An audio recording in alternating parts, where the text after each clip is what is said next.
When it comes to the Skylanders franchise, one of the weirdest aspects of it is how many things from our world that we call Earth somehow manages to exist within theirs. They somehow have the same foods, same language, and a lot of the same mythologies.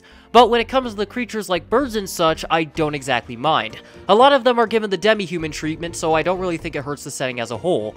In fact, I think it does the opposite. It enhances the setting and not only makes it more interesting for the player, but it allows their mind to wander and question how this even came to be. The things that do bother me, however, are the many times where we see the exact opposite of this, when they do something like drop a whole ostrich into the setting without any explanation. Like, how'd he even get here? And if you think that's strange, then wait until you see how the other races in Skylands function.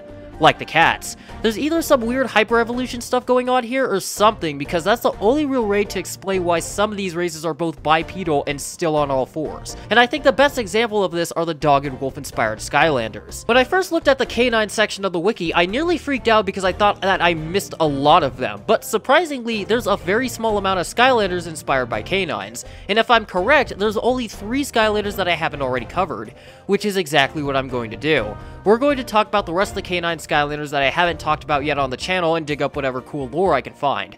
But with that out the way, let's get started! Ready to rock it!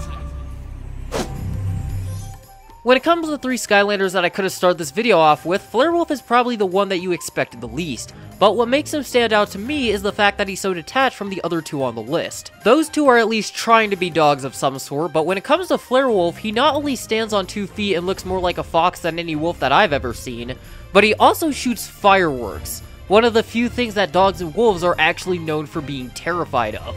Unfortunately for us, I wasn't able to find a reason for this in the character's development history because, well, it doesn't exist. So let's take a look at his history and figure out why that's the case. When Flare Wolf was a young cub, he was part of the Wolf Scouts, and because of this, he would work almost all summer long to earn the coveted Fireworks badge. And because of that, he had earned the right to light the fireworks at the annual St. Wiggleward's Day celebration, an honor that Flare Wolf was extremely proud of.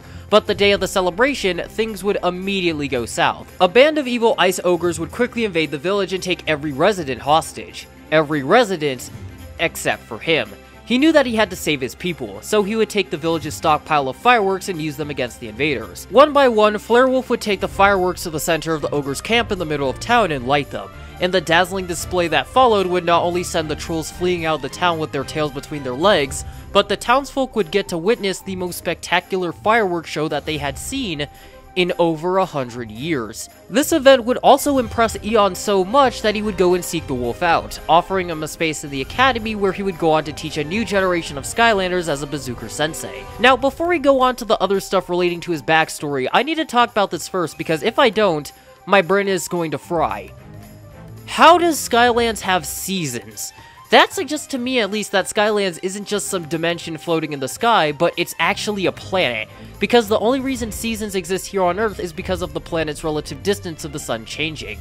I know, magic exists which makes science like that kinda screwy, but there still might be a core since something has to be blocking the sun at night, but that can all be speculated on later. Another thing that I'd like to point out is that he used to be a Boy Scout, which kind of brings up the point that I mentioned earlier on how Earth cultures somehow exist in Skylands. Now, I did some borderline unnecessary amount of research for this, but according to World Scouting, Scouting originates from the United States in the early 1900s. And by early, I mean early. They even have the patches. Even though it wasn't the final straw for me, something is undeniably going on between Earth and Skylands. The Skylanders are being banished there almost all the time, the 2 share the same creatures, there's an absurd amount of Mexican food in Skylands, and there's just a lot more stuff going on as well. But once again, that's a discussion for another time. So with all of that said and done, I think it's about time that we get into the next Skylander of today.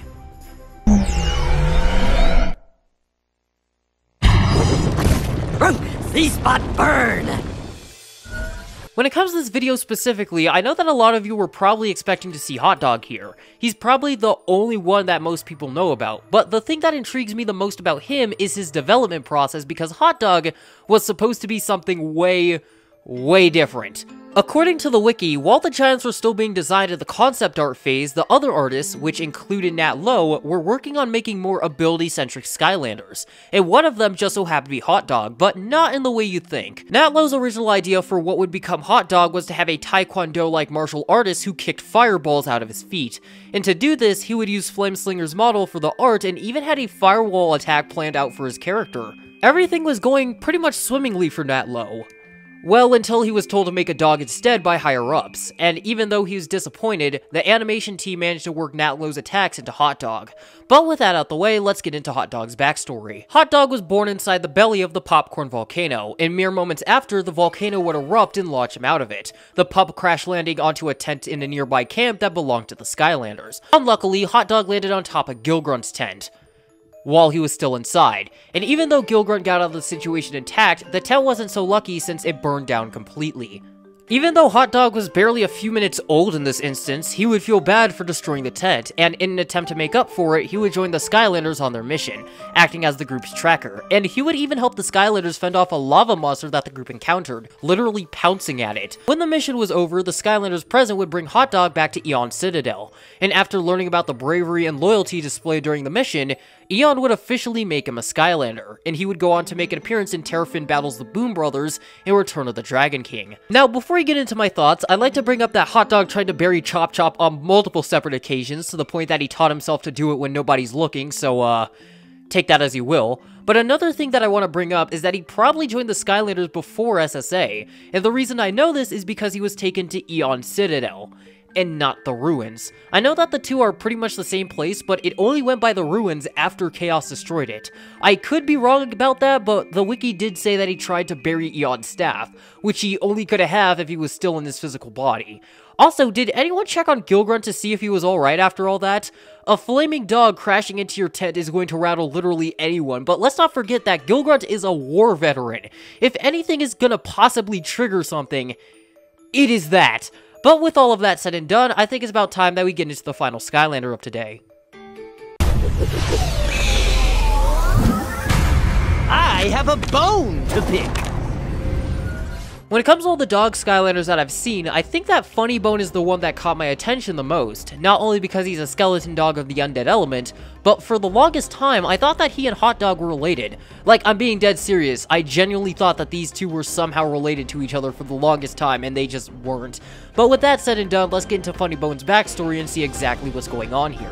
Before he was a Skylander, Funny Bone used to reside in the Punchline Islands, which is considered to be one of the funniest spots in the Land of the Undead, due to the fact that the Eternal Chuckling Trees resided there as well. The Eternal Chuckling Trees were undead trees that had the magical ability to make people laugh when the wind tickled them. And if I'm understanding this correctly, that means if the wind blows, you're gonna start cackling like a hyena. Word about these trees would get to, surprisingly, Count Moneybone of all people. And if you don't know who this is, he's not only a villain from Skylander Superchargers, but he's also the main villain of the DS version of SWAT Force. The Skeletal Count would send his minions to not capture the trees, but instead investigate them and see if they could harness the tree's magic to make a funny bomb, which he planned to use to render all of Skylands helpless with laughter. When Moneybone's forces arrived on a breezeless day, Funnybone was busy trying to bury his neighbor's birthday cake when he spotted them, and the second he saw the axes that they were carrying, he immediately knew that the trees were in danger. With almost zero hesitation, he quickly sprung into action, taking on Moneybone's forces and managing to drive them off almost single-handedly. And he continued to deliver his own punchline to evil as a Skylander. Wait a second, did I miss a page? What happened here? Now, the first thing that I want to mention is how Punchline Island kinda doesn't make any sense as an undead location. Every time the undead aspect of Skylands is brought up, it's usually dreary, scary, or both, and the residents of those lands or that element kinda reflect that. All these Skylanders and characters have a spooky aspect to them, either through their personality or their design. But when it comes to Punchline Island, it feels like something that you would hear about in the magic element, or even the life element if you're feeling it. Now that I think about it, there's actually a forest that kinda does a similar thing in the comics, but instead of the wind making you giggle, the forest itself giggles, and it's brought up in the comics like twice. But let's ignore that for a second and talk about the Count Moneybone stuff. Now, the way that the Count went about this is actually pretty interesting, because the way the wiki makes it sound makes me think that he didn't want to actively destroy the tree. Yeah, his minions went towards the trees with axes, but they probably were just going to be harvesting a couple of branches. Yes, it's possible that he wanted to cut some of them down, but that would kind of defeat the point. Remember, he's trying to understand how it works and harness it instead of destroying it. And I think that's what makes Moneybone stand out most to me in the story. It doesn't feel like he wants to destroy the trees. But with that out the way, I think that this is a good spot to wrap things up. Like always, hit the subscribe button if you enjoy content like this.